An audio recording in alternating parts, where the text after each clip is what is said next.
Hello and welcome to another episode of Attacking Third, a CBS Sports soccer podcast. I'm Sandra Herrera, lead NWSL writer for CBS Sports. Joined today, as always, by my colleague and co-host Lisa Roman, broadcaster and analyst for CBS Sports. On today's show, we have a weekend preview, the last one for the regular season of NWSL, and there's so much at stake. We're going to get into everything, all the scenarios, the whole playoff picture, the standings, all of it. We're going to chat about it. But first, a quick reminder before we get into everything. You can watch all of our Attacking Third episodes, previews, recaps, interviews, and more on YouTube. Please subscribe to our page to get notified whenever we go live. YouTube.com/Attacking Third. Lisa, we made it. It is the final match day of the 2022 NWSL regular season. I cannot believe we're here, but here we are.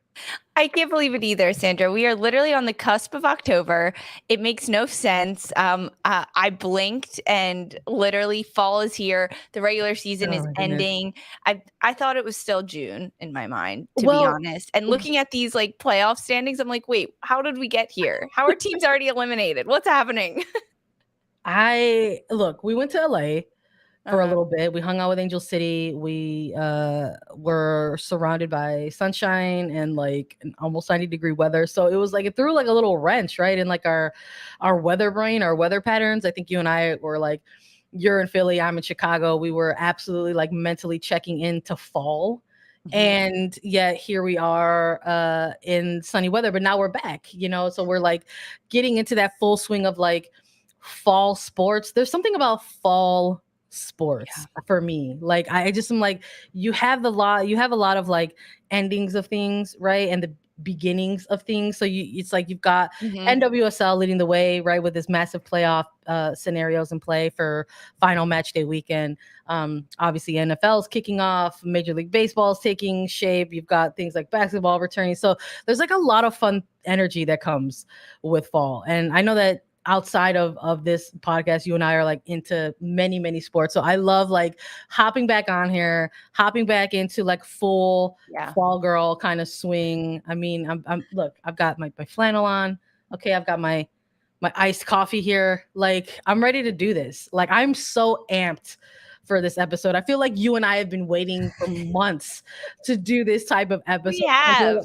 We knew we were like, we're going to get to that final match day and it's going to be full chaos, like full on. So I'm so excited to chat about this with you. Here we are. We made it together.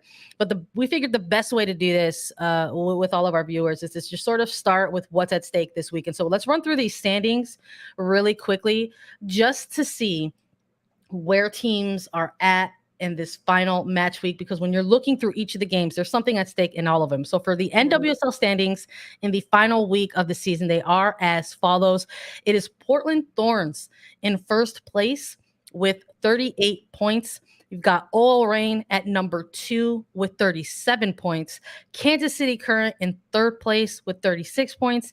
And San Diego Wave FC with 35 points. The top 4 teams here at the moment have all clinched a spot in the 2022 postseason. And up for grab are 2 playoff spots this weekend. It's number 5 right now, Houston Dash with 33 points. And North Carolina Courage made the leap into the upper half of the table with 31 points in that final 6th place playoff spot. Now, in the lower half of the table, just looking into that playoff scenario, is Chicago Red Stars at number 7 with 30 points, and Angel City FC with 29 points. And officially eliminated from contention 9 through 12 is Orlando Pride, Racing Louisville, Washington Spirit, and New Jersey, New York, Gotham FC. So we're definitely like something that we didn't do, Lisa, which I'm gonna like toss your way. We wanted to make sure that we ran through these standings and get the most current standings up to date for everyone joining us live.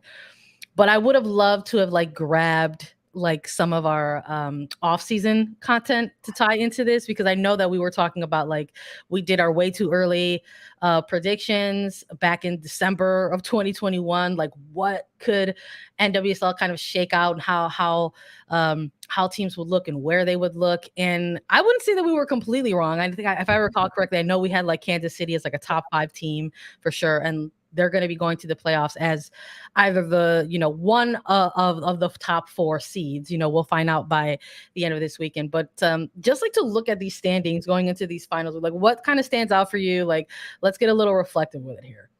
So I am thrilled and shocked that time.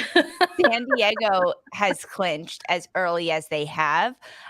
Kansas City as well. Like, I'm not surprised by either of them in terms of, like, as the season unfolded and how these teams were playing. But when we look back to kind of where these teams were and where we placed them, we had Kansas City at 5 to start this season, San Diego at 10. We weren't expecting a lot from our expansion sides. We ranked Angel City at number 9, San Diego at 10. And for valid reasons, we didn't expect a lot from them. And as the season started going and we realized that these teams were developed, these 2 expansion sides were developed with the idea of winning and establishing a culture of success from the onset, based on the veterans that they gathered, the talented rookies, the defensive structure that these teams have, and the style of play that they know that they're playing in the NWSL. And I've been so pleasantly surprised with these expansion sides.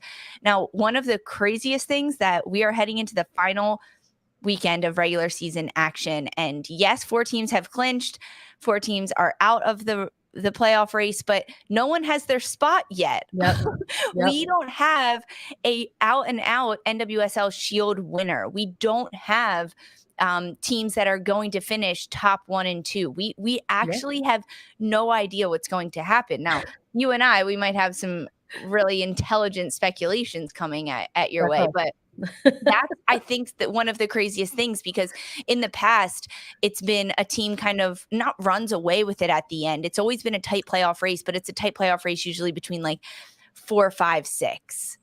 3, 4, 5, 6, not 1 and 2. Usually it does not come down to that. And the fact is that a number of teams could clinch first or second place at the end of this weekend. Yeah, I agree with you. I think that's an important thing to know. Knowing this year was going to be different automatically because of the double expansion. There were 2 teams entering the fold. That not necessarily levels out competition across a league, but it definitely sets the scenario for some potentially very interesting things to happen in the season. And I would say that the expansion of the league this year has contributed to this regular season kind of coming down to this final match day and how it's kind of shaking out. And I love that we've been able to witness all of that side by side on attacking third. I mean, the fact that there is still something like an NWSL Shield that's up for grabs right now, between realistically, we'll just say realistically, between 3 teams, but technically and mathematically across 4 teams, right? So those 4 teams that had already clinched their spot in the NWSL postseason still have a couple things at play. They have a chance to clinch a first or second seed, which would include a playoff bye to the NWSL semifinals, and a chance at the NWSL Shield. Now, when we ran through these standings, looking at the top 3, it's Portland Thorns, All Reign, and Kansas City Current, each separated by 1 point, 38, 37, 36. But you've got San Diego Wave, who are, again, technically and mathematically in play for the Shield. They just need many things to happen. So in terms of tiebreaker scenarios coming into play for something like first or second place amongst the table, or for something like the NWSL Shield, tiebreakers there's 7 or so between them. But the first main tiebreaker is goal differential across all regular season games. And right now, that's Portland Thorns leading the way with that. I think they're a plus 25 in terms of the goal differential at the moment. So we're looking at, maybe realistically, there's a potential for 3 teams to really make a run for the Shield. But San Diego is mathematically in that as well. But they would need a number of things to happen. They would need like both Portland Thorns and OL Reign to drop some points or lose, quite frankly, not get any more goals. And they would have to beat North Carolina by like 14 or 15 goals in order to actually get the Shield. So while I never like to say never when it comes to NWSL, it is an extreme scenario. Like that's one of the more extreme scenarios, right? When we're talking about some of the things that are at stake this weekend. So I'm a little curious as to how things will shake out for something like the Shield. I think even with that very extreme scenario, I think you hit it on the head, Lisa, just watching these expansion sides compete the way they have competed this season, San Diego in particular, really staying in the conversation, really staying in the upper half of the table throughout the entirety of the regular season is incredibly impressive, and they should be very, very proud of themselves as a franchise. Even if this Shield is kind of like really out of arm's reach, the fact that they have the potential to close out their season as one of the top 4 seeds, I think is really, really huge. For me, this is like a nice, an ideal statement. I think that getting top 4 means something a little bit differently. In NWSL for a long time, it was just the top 4 teams that would go to the playoffs, and now they've expanded the playoff format. But I like that there's still a different meaning. They've added that extra meaning to being one of the top 4 teams. It means you're going to host a home playoff game. So, congratulations in order to them for sure. Yeah, I mean, it's definitely huge. But going back to your reference of the Shield race and Portland Thorns being at the top of it and all of the goals that Portland has scored. I mean, they lead the league in shots. They lead the league in shots on target. They're tied with the most goals at 46, but that's a record for a Thorns club, scoring 46 goals in a year, and they still have one more match to play. So if they win against Gotham this weekend, Portland wins the Shield. They win outright. They get first place. If they don't, that's kind of where the dominoes all start to fall out. But of course, it's not Portland Gotham to start the weekend of the games. And we're going to get into all of those. But the way the games are laid out, that's also an interesting kind of breakdown of how this weekend can unfold and what are all the important parts to this weekend as it comes out. But if you're a team that's sitting on the outside looking in, if you're Chicago or Angel City, you can't focus on what's to come on Friday night. You've got to focus on your game, look to get the win. Even a team like Houston, like they need to win. They need to win out, like there, and also you can't leave anything to chance. Quite frankly, at this point, exactly. So, like in terms of the situations, Portland clinches with a win at the Shield. OL Reign can get the Shield if they win and Portland draws or loses. OL Reign can also get a top 2 spot. Kansas City can clinch the Shield if they win and Portland loses and OL Reign either draws or loses. So those are like the most likely situations for San Diego, as you talked about. It's a bit out of stretch, but for teams like Houston Dash, Chicago Red Stars, Angel City, they're still looking to clinch and get a spot. The 5 and 6 seed are the 2 actual playoff spots that are in play. So along with first and second place, the NWSL Shield, the other things that are still in play this weekend are 2 actual playoff spots. So number 5 and number 6. So the fact that there are 4 teams in contention for potentially 2 spots, I think is absolutely riveting for the final match weekend of NWSL. We ran through the standings, and Houston is currently in 5th place with 33 points, and North Carolina is currently in 6th place with 31 points. But just behind them in 7 and 8 is Chicago Red Stars and Angel City at 30 points and 29 points respectively. So you don't want to leave anything up to chance. I think if you're any of those 4 teams going into this weekend, the mentality is win the game in front of you, right? So, Houston is probably prepping for, going up against the Spirit, North Carolina is prepping for going up against San Diego. Chicago and Angel City are prepping up to go up against each other, in the hopes that, if they do their job and get their win, the other things around them will fall into place, and maybe they get one of those spots at either number 5 or number 6. So an incredibly exciting time entering this final match weekend of NWSL. We absolutely wanted to go ahead and paint the scenario of things that are in play this weekend before we got into making our picks. And one more thing that's actually kind of up for grabs, but this is more of like an individual award, and something that we've been keeping an eye on is the Golden Boot race, quite frankly. And Alex Morgan is still in the lead with that, with 15 goals, but there are other players still chasing that. And again, with one game left, anything can happen. We'll see. I think the Golden Boot race is it's a little bit more interesting because Alex Morgan leads it, despite when you look at the numbers, it's more interesting based on the games that are scheduled this weekend. Alex Morgan leads the Golden Boot race with 15 goals. Debinha, 12 behind her. Sophia Smith, 12 goals. And then Diana Ordonez, 11. Mallory Pugh, 10. Those are the top 5. But with Alex Morgan sitting at 15 goals for San Diego Wave FC, who is facing North Carolina Courage on Friday night against Debinha and Diana Ordonez, 12 and 11 goals respectively. If Debinha scores another hat trick, she's coming off of a 3-goal game for North Carolina. If Debinha scores a hat trick, she will then be tied at 15 goals with Alex Morgan. But the first tiebreaker is assists. Debinha has 4, Morgan has 2. So Debinha would automatically win. However, Sandra, here's the biggest kicker of them all. A player has never scored back-to-back hat tricks in an NWSL match.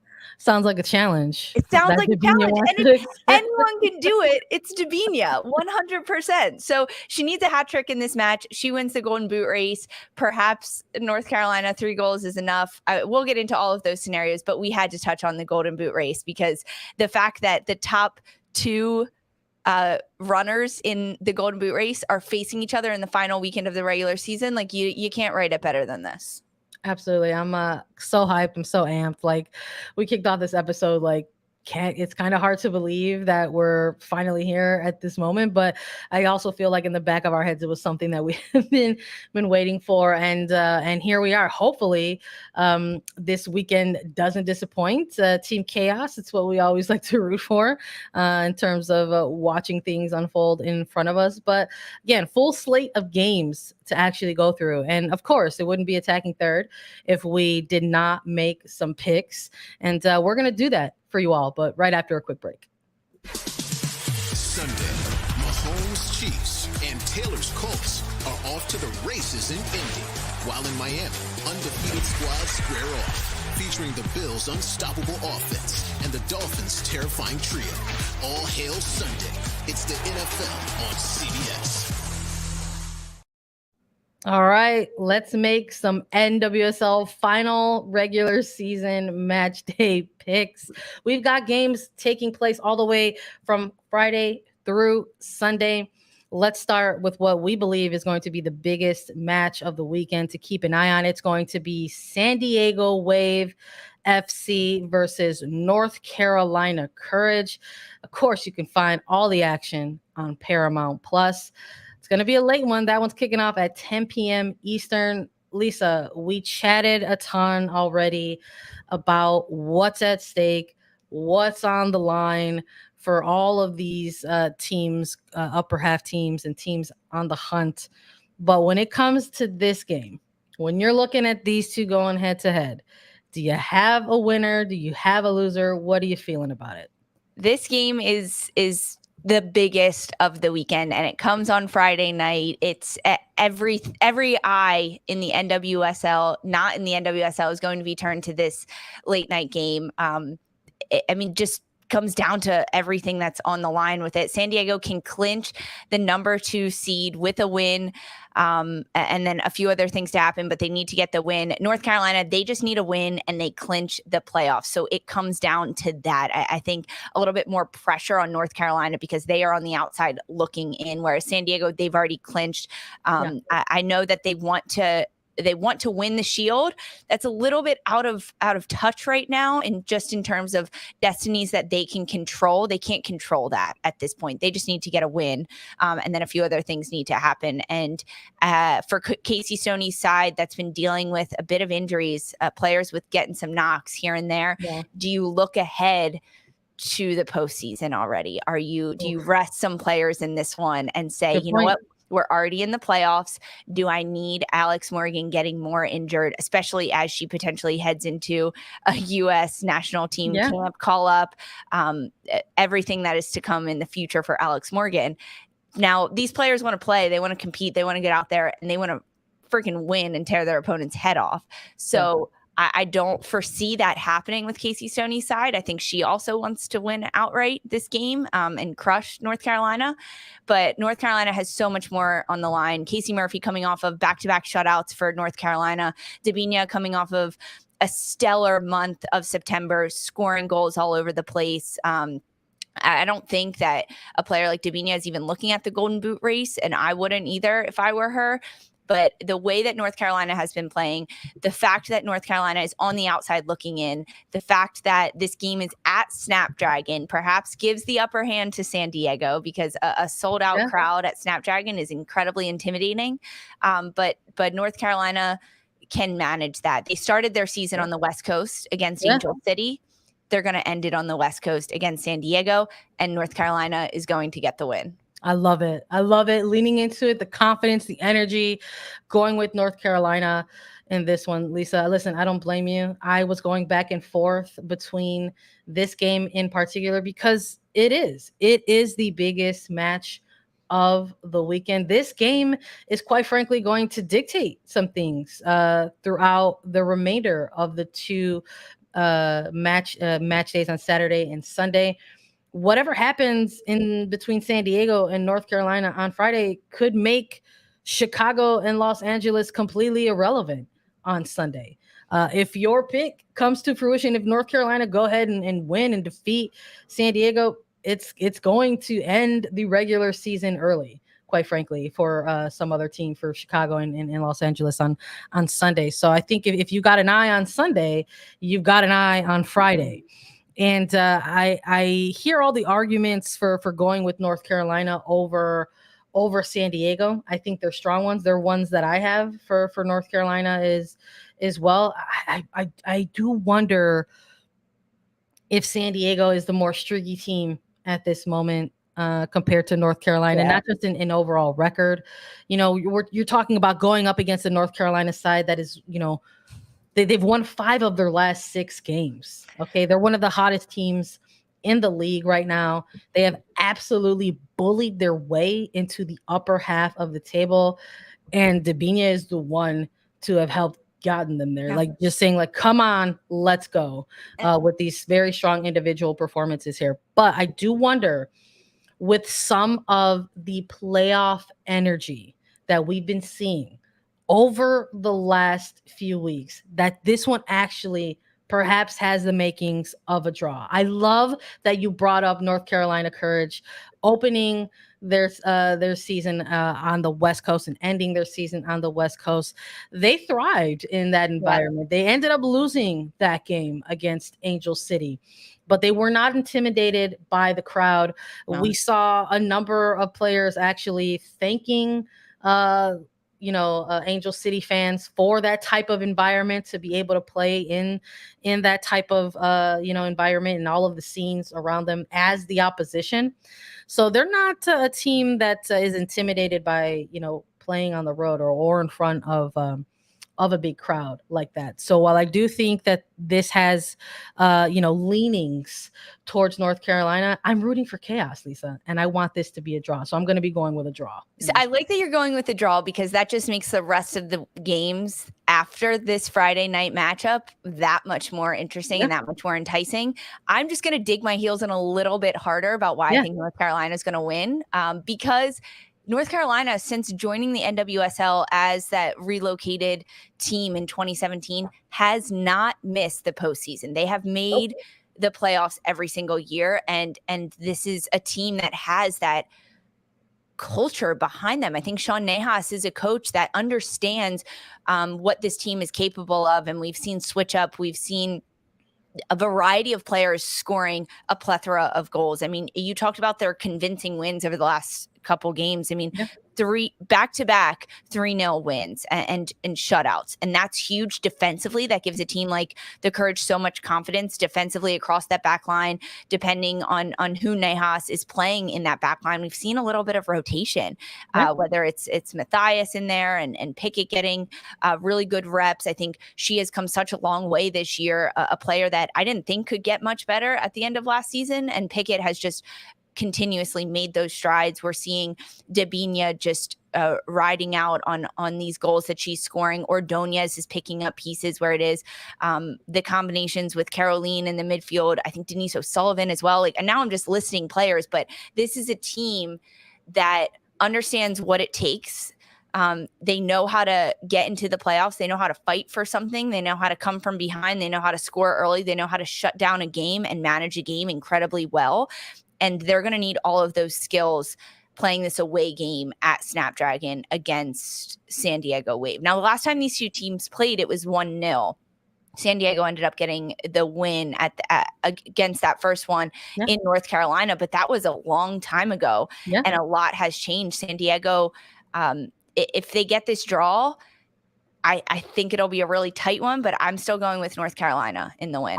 I feel you. I think we both wanted to pick a winner in this one, but we both also had that mentality, like, is this going to be a draw? You know, like, it's the first game of the weekend. Is it going to set some things in motion? And it will. I think that's the one absolute that we have with this game. The one absolute is that the result of this game is going to dictate some things throughout the remainder of the weekend. So we'll see what happens, what manifests itself, if it's a win for the Courage in Lisa's pick or a draw for me, and how that's going to set things up for Saturday. So final thought on this one for those that are maybe still catching up on like the playoff scenarios. If North Carolina wins, Angel City is out.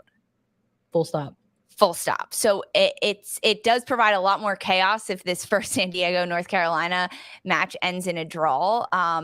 Also Chicago, they need a North Carolina loss in order to get secure their spot in there. Then it becomes a bunch of other factors. But if North Carolina wins, Angel City is out. So it comes down to that match completely. We'll see. How this match sets the scene for things over Saturday and Sunday. Saturday, we've got a quadruple header of games. Let's go through some of these picks. Unlike San Diego and North Carolina Courage, this first match is not between two upper half table teams. It's Gotham FC taking on Portland Thorns FC. That's going to be kicking off at 6 p.m. Eastern. You can catch all the action on Paramount Plus for that match. When you're looking at these two teams, Lisa, who you got in this one and why? I've got Portland. I think they're going to come home, get the shield, go out against Gotham, get the wins, clinch that number 1 seed as Portland does so well, score a couple goals. I'm taking the Thorns in this one all the way. Yeah, I'm with you as well. I think looking at this one, I think folks would love to have the ultimate chaos scenario in which, Gotham go ahead and break that massive losing streak that they've been on. I believe they're at like 13 games now or so. I could have the math wrong on that one. There's been a lot of math over the last few weeks. But that's the ultimate chaos scenario, right? That they come in here and they play spoiler themselves. I just don't know if that's what's going to happen between these two teams. We heard from Coach Wilkinson, saying that Sophia Smith is being evaluated. Took a couple knocks during that previous NWSL game. They're primarily observing her for concussion protocols, and again, of course, to go ahead and contribute to our chaos scenarios. We like to do these in the morning, well in advance before we get availability reports and stuff like that. So in the event that somebody like Sophia Smith is available or even unavailable for this game, I just believe that the Thorns have a bit more going for them in this game. I think the Thorns have one of the deepest, if not the deepest bench in the league, and it is going to prove crucial down the stretch of a playoff postseason run. Even in the event that Smith isn't available, you've got players like Esmeen Ryan, Morgan Weaver, you've got the veteran in Christine Sinclair making a lot of noise. And so I think the Thorns have the opportunity to take the Shield and first place in this match. So you and I are both going Thorns. So I can't wait to see if we're correct or incorrect on the recap for this one. Let's take a look at Washington Spirit versus Houston Dash. This game kicking off at 7 p.m. Eastern. You can catch all the action on Paramount Plus. You got a winner in this one, Lisa? So Washington Spirit, Houston Dash, I think it comes down to a little bit of personnel for Houston. We saw them play last week and they were without Ebony Salmon, and they looked a little lackluster, I'm going to be honest. And I think with this Houston side, they are a team that can go out there and dominate. We saw them do it this year against a team like Washington that is eliminated from the playoff situation as reigning NWSL champions. They might be willing to cause a little bit of chaos. I'm expecting them to come out and try to do something crazy against Houston in terms of like, how can they screw them up? How can they throw off anything that's happening there? But ultimately, I think Houston's going to travel to DC and get the win over Washington. Just kind of close out the season on a win on a high note, get some playoff push for them, because if Houston wins or draws over Washington, they clinch. I don't think it'll be that easy against a Spirit side with Aubrey Bledsoe in goal. I think Washington is this team that thinks they have a lot to prove to the world after being a team that won last year and now going through a bit of a coaching change. And now here they are on this other side of it. Can they end the year on a win and on a high? Because this is the end for Washington Spirit. But Houston, they need a win or a draw to get in. And I think they're going to come out and win, score some goals over Washington for sure. Okay, so you're going Houston. I'm going Houston. Okay. Yeah. I'm going to go opposite. I'm going to go Spirit in this one. I'm rooting for full chaos in this one, but I also do believe that the Spirit could get a result against the Dash, quite frankly. I think when we're talking about teams kind of looking in front of them and sort of seeing the potential for a postseason position and the form in which they're heading into those playoffs, I would include Houston Dash as one of those teams that have finding themselves a little bit streaky heading into the postseason. So, talked about that with San Diego Wave. I would include the Current in that as well, and Houston in terms of teams that have a peculiar kind of look to their results going into the postseason. So you're talking for Houston, loss, win, draw, loss, win. That's you're kind of struggling, maybe plateauing perhaps at a time that you don't want to be plateauing at. And the last time these two teams faced off against each other, they played to a 2-2 draw. So I think there's potential for all of these games to have a bit of chaos within them. But I do think this one, especially because again, what happens on Friday might dictate some things moving forward for the remainder of these games moving forward. But in particular, I'm kind of circling this Houston Dash and Washington Spirit game as well. I think a lot of people are maybe circling Sunday's game against Chicago and Angel City as the game to be most impacted. But, if in the event that there's a particular result against San Diego and North Carolina Courage, the Houston Dash are going to be put on, a little bit of the hot seat as well. Like maybe the pressure might be on a little bit, and they'll know by late Friday night. And, I think looking ahead a little bit with something like, a United States Women's National Team window that's coming up. We're gonna get that roster a little bit later today and see that if somebody like an Ashley Sanchez or Trinity Rodman or Aubrey Bledsoe happen to find themselves named to those rosters as they have been named for months now, I would imagine that they want to have a very good club match before they make their departure to go up against a team like England. So I'm looking for strong games for those players, especially somebody like an Ashley Hatch. And I fully expect this game to be a little bit chaotic, and I'm going to be going with the Spirit in this one. Love it. Let's take a look at the next one. Racing Louisville versus Kansas City Current. Kansas City, one of the teams with potential for the Shield or a first or second place finish. This one is going to be kicking off at 7:30 p.m. Eastern. Make sure you catch all the action in this one. Lisa, do you have a winner in this one? I do. I have Kansas City getting the win in this one. I think Louisville, despite coming off of a big time win over Angel City last weekend, scoring a lot of goals, really bringing their game and imposing it on Angel City in that match. Kansas City is a side that I've just been so impressed with. Like, I really love watching this Kansas City side, whether it's the individual play of someone like Kaiser, Labonta, even Haley Mace has done tremendously. The defensive efforts of AD French this year and the back line with a bit of rotation, having some rookies come in there, players get hurt. Edmonds and Ball being rotated around in different roles. Kansas City is a team that's really impressed me in every asset of this game and every ability on the pitch and what they've been able to do, scoring in a variety of ways. And against a racing Louisville side, I think Kansas City is a team that can really come out and win, get a big win over Racing Louisville, despite being at Lynn Family Stadium in Louisville. Kansas City needs this win. They've already clinched, but this is a side, I mean, even just hearing these players talk and like their post-game media availability and understanding them in terms of the mindset that this team has and what they're building in Kansas City is go out and win and crush your opponents. Because if KC wins, Portland loses, OL Reign draws and or loses, Kansas City gets the Shield. And if this Kansas City side somehow gets the Shield in this regular season, I think they may like set off fireworks every day in like the best way. I mean that in the best way possible. They're just so jazzed about the great things that they're doing there, and that energy really feeds and really goes. So it'll be a bit of a struggle for them, I think, going on the road, but I still see Kansas City getting the win over Louisville. What about you, Sandra? Listen, we saw it in person. We got to see Racing Louisville and a disappointing loss to Angel City.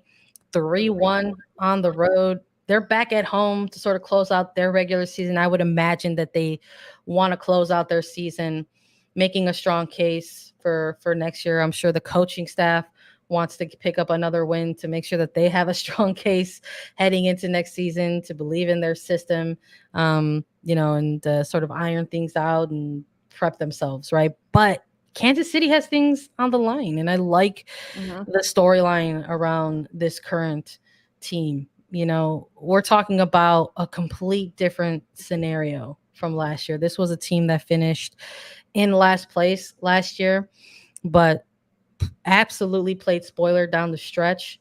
You're talking about a team that kind of put the league on notice a little bit, with their performances down the end of the second half of the season, saying, hey, just wait. And we did. And here we are in 2022. They've clinched a spot in the 2022 postseason. Talk about a massive turnaround for this franchise from last to a top 4 team. And they have the potential to go to first place, quite frankly. So it's a very exciting time, I think, to be, a part of that Kansas City squad and to sort of watch this franchise. And I would imagine with some pretty big things on the line, they want to go and get the job done. I'm sure they want to have that for themselves as a team, as a unit. So I wouldn't be surprised if we see a certain sense of urgency for this Kansas City current team and Matt Potter and what he's done with this franchise as well. So I'm going with the current in this one to pick up the win. And we'll see if they end up getting the 1 or 2 seed and or the Shield. Let's talk about this last game to close out Saturday night action. We've got OL Reign versus Orlando Pride at 10 p.m. Eastern. A late night one to close things out on Saturday. Lisa, do you have a winner between Reign and the Pride? This game is actually a big one for me. I love these two sides in terms of how they play against each other. The last time these two teams went out and played, it was at Exploria. OL Reign ends up winning 2-1, but Orlando scored first. It was like a stoppage time goal for Megan Rapinoe at the end of it, which of course it was. That was when Megan Rapinoe was on a roll with goals, assists, and stoppage time goals. But I think OL Reign is going to win this one. It's at Lumen Field.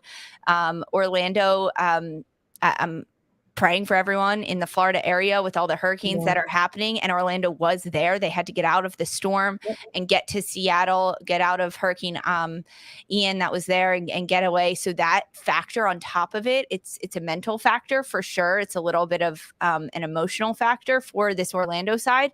And meanwhile, OL Reign, they're a team that it can go out and destroy a team like Orlando. And honestly, especially because the last time they played, Reign controlled so much of the game and Orlando ends up scoring first. And then it was like a switch was turned and OL Reign just continued to dominate. I mean, Orlando's coming off of a 2-2 draw, which gives them a bit of confidence and everything. But with OL Reign, they're coming off of 3 wins in a row. They're undefeated in several. I mean, it's the end of the season. Laura Harvey wants that freaking shield. That's all she wants. Does it give Orlando like motivation though? I mean, they dropped that. They dropped that. I know. They had a 2-goal lead and they dropped it. I don't know.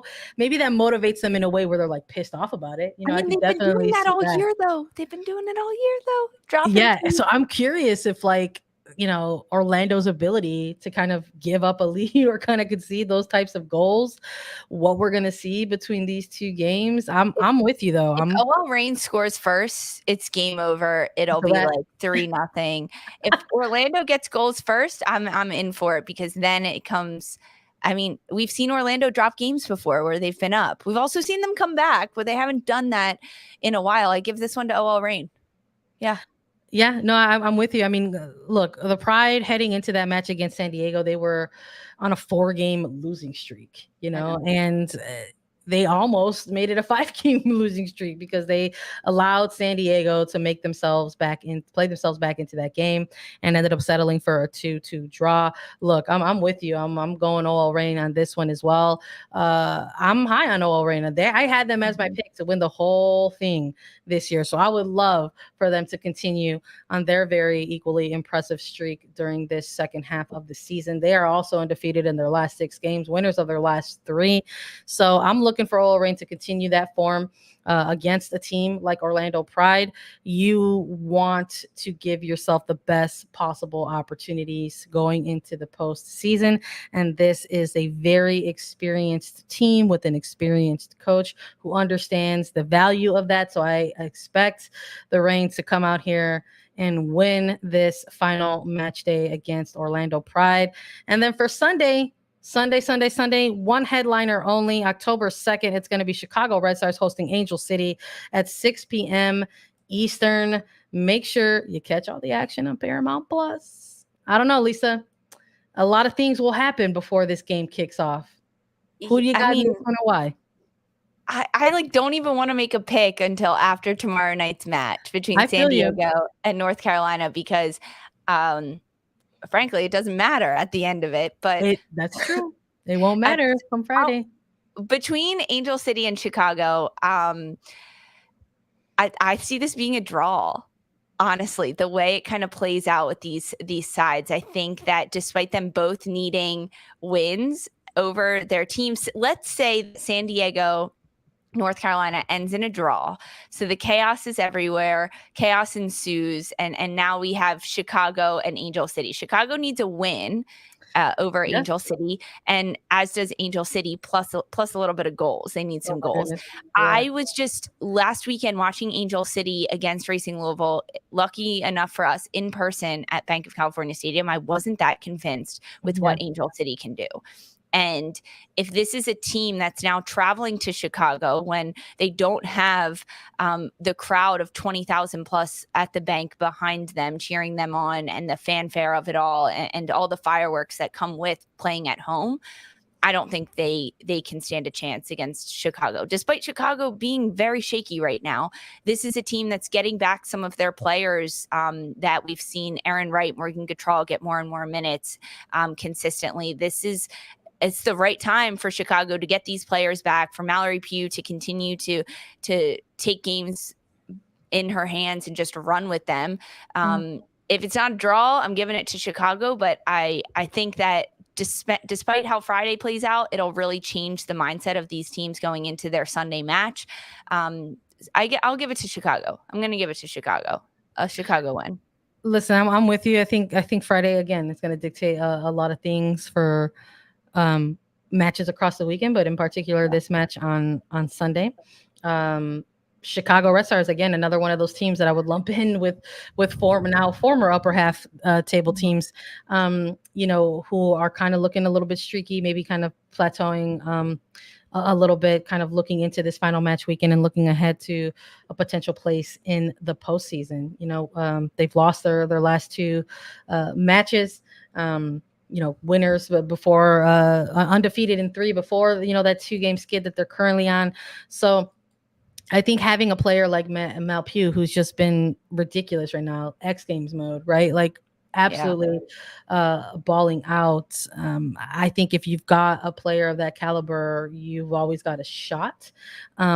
But I think you also have to take a look at what this team is going to be missing into this match week. They're going to be without Bianca St. George's. They are going to be without Zoe Morris. These are 2 players who picked up red cards in this final match against Portland Thorns.